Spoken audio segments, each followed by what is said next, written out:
Here he is again, folks. Dizzy Dean, brought to you by the makers of Johnson's Wax for Carnu, the wax-fortified auto polish that cleans and polishes your car in one easy application. Hi, everybody. Front and center, you outfielders.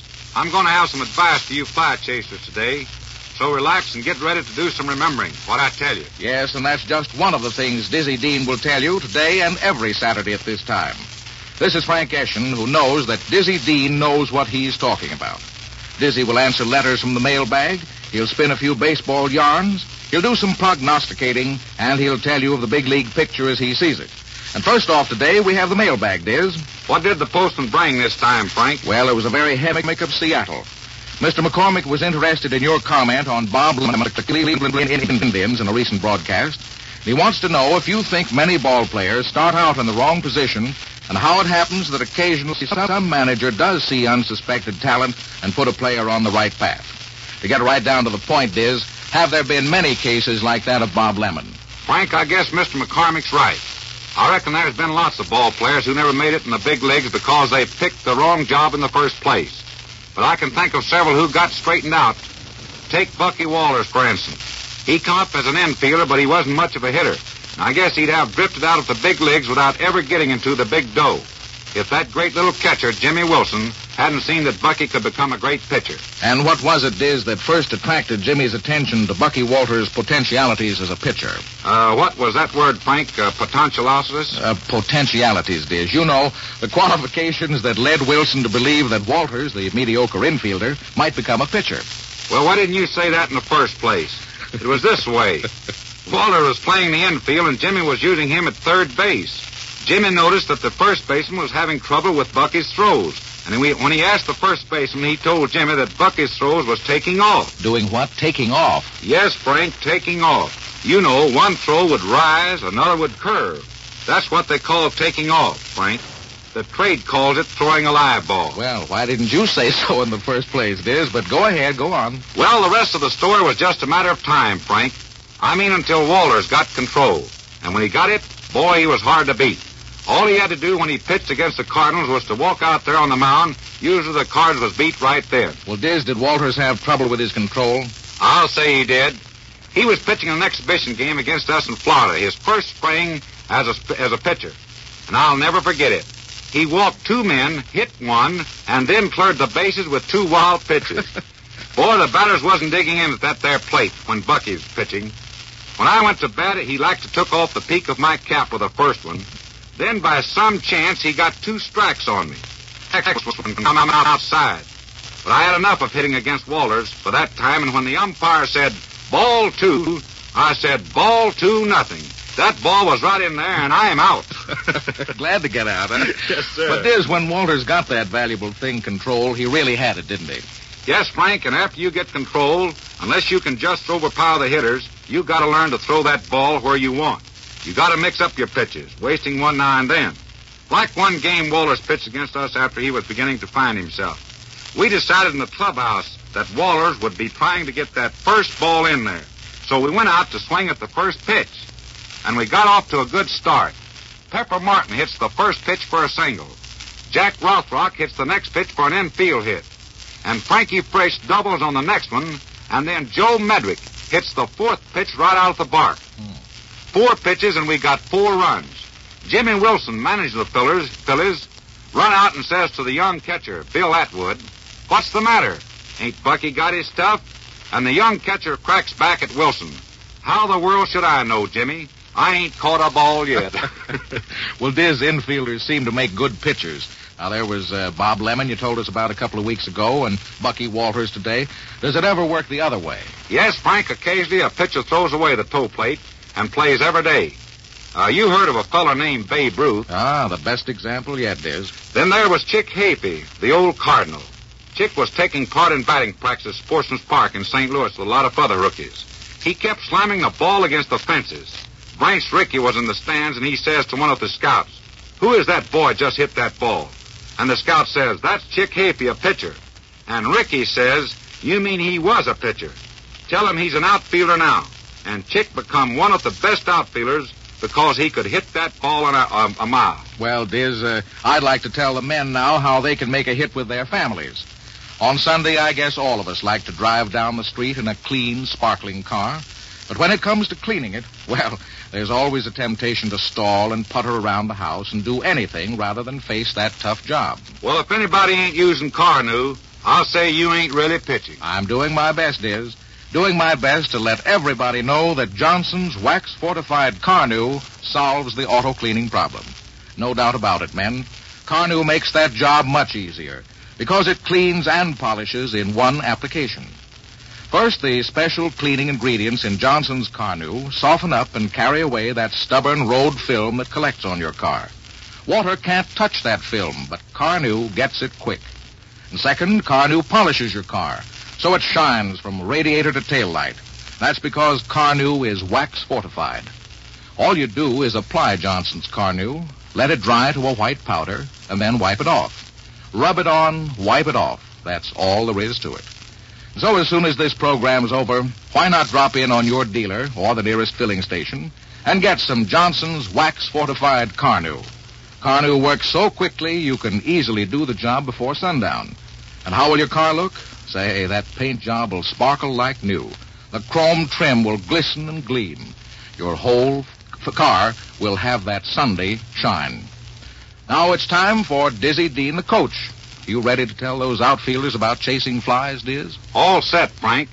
And right off, I'll set it up in 4 main points. First, learn to play the hitters. Second, be ready to do the right thing when the ball is hit your way. Third, have in mind exactly what the situation is. And fourth, learn to play with sunglasses before you break into a league where you may have to play the sun field. And now I'll take up them points. First again, most hitters have a habit of hitting to a certain field. Learn about that every time you get a new hitter comes to bat. Move where you think he's most likely to hit the ball. And second, on each hitter, make up your mind where you'll throw the ball if you catch a fly or field a base hit. Don't put off your thinking till the ball is in your hand. If you do that kind of thinking, after you get the ball, you're weakening your ball club. And third, keep in mind the score and how many are on base and what bases they're on. If your team has a good lead, you may let a run score to keep a man from going to third. If you're only 1 run ahead, you'll play in close and make a throw to the plate to cut off that tying run if it's all possible. I can't sum that up better than to say, keep the situation in mind at all times. And about number 4, and them sunglasses, you'll be glad you take that advice. I've seen many an outfielder come up from the minors without even having worn sunglasses. It's true they play most of their games in the minors at night. But learn to wear sunglasses just the same. Get yourself a pair of sunglasses, you young outfielders, and learn to use them. They may keep you from making an extra trip for those bush leagues. Ah, that's very fine advice, Diz, but I think you've been unusually serious today. How about one of those inimitable baseball stories? Dizzy Dean, the storyteller, huh? Okay, Frank, how about an umpire story? That's fine. Go right ahead. Well, this is about me and a veteran umpire named Cy Fairman. He was in a close game with the Giants, and I was on first base when Frankie Frisch hit a clean single to right. I was a pretty good base runner, Frank, if I do say so myself. Now, I really took off. I rounded second, tore for third, and me and the cloud of dust and the ball all arrived at third at the same time. I thought I'd made it, but umpire Fairman called me out. But before I could get up and squawk about the decision, Fairman started talking and brushing me off. He brushed the dust off my shoulders, and he said, Diz, that was a great piece of base running. Frisch couldn't have run no faster. And that slide, Dizzy Ty Cobb couldn't have done no better. But Dizzy, Ott made a great throw on the play, and you're out. I didn't have the heart to say no more to Fairman, but on the way to the dugout, I passed Bill Clem, who was working at the plate, and I said, Bill, did you see that play? And Bill said, yes, Jerome, I seen it. Well, I started telling Bill that I was safe and that Jackson hasn't tagged me. And I beat the throw when Bill broke in and said, Jerome, remember me? I'm Bill Clem, behind the plate. If you want to get on somebody about that play at third, talk to Mr. Furman. And I said, no, sir, Bill. I couldn't say nothing to Cy. You know he was so nice to me that if I'd had a quarter in my pocket, I'd have tipped him. Always the kind-hearted, generous Dizzy Dean. Right now, though, it's Dizzy Dean, the reporter. And what has your rapt attention right now, Diz? What do you see in that crystal ball? You mean you want me to do some prognosticating, Frank? If you care to, Diz. But first of all, let's take a look at that big league picture. Well, I'd say that right now, Frank, Lou Boudreau and Connie Mack is on the spot. What I mean is that two hot clubs is barking at the heels of the Cleveland Indians and the Athletics. The Red Sox are the hottest club, and the way things is right now, it looks like it might be an all-Boston series next October. But the Yankees are staying up close enough. I wouldn't be surprised if the situation is turned around in another couple of weeks. I expect the Red Sox and Yankees to be fighting it out soon for the first spot in the American League. Diz, what do you think has been responsible for the upsurge of the Red Sox? It ain't any one thing, Frank.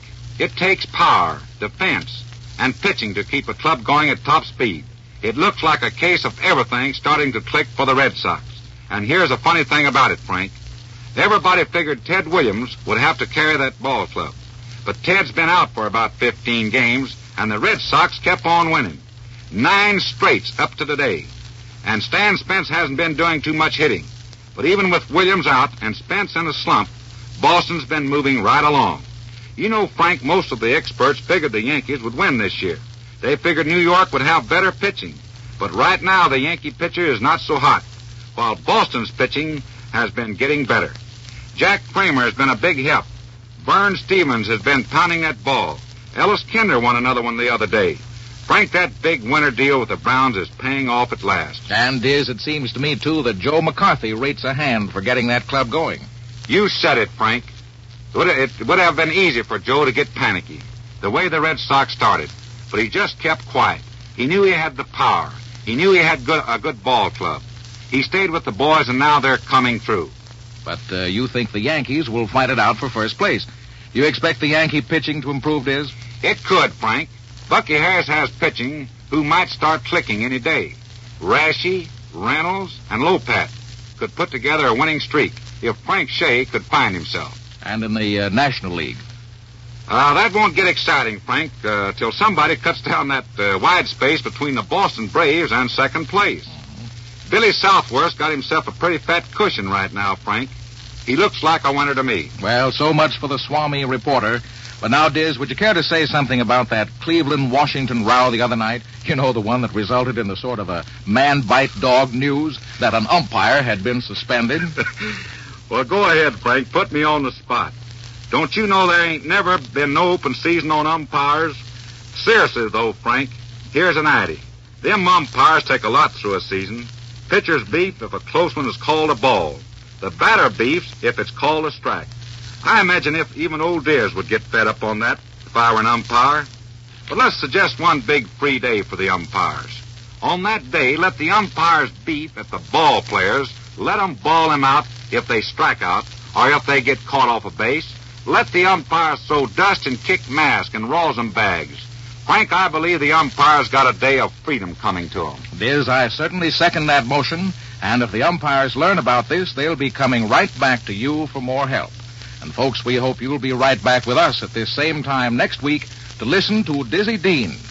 He's brought to you by Johnson's Carnu, the wax-fortified auto polish that cleans and polishes your car in one easy application. Rub it on, Carnu cleans your car, gets the road film that water won't touch. Wipe it off, and Carnu polishes your car, makes it shine like new. So zip over your car with Johnson's Carnu and make it shine like a new dollar. Remember to give your car that Sunday shine. Rub it on, wipe it off, is all you do with Carnu. This is Old Diz. Hope all you folks are in the stands this time next Saturday. I'll be pitching across again for Johnson's Carnu. This is Frank Eshin saying goodbye until next Saturday for the makers of Johnson's wax-fortified auto polish, Carnu. This program came to you from KSD, St. Louis.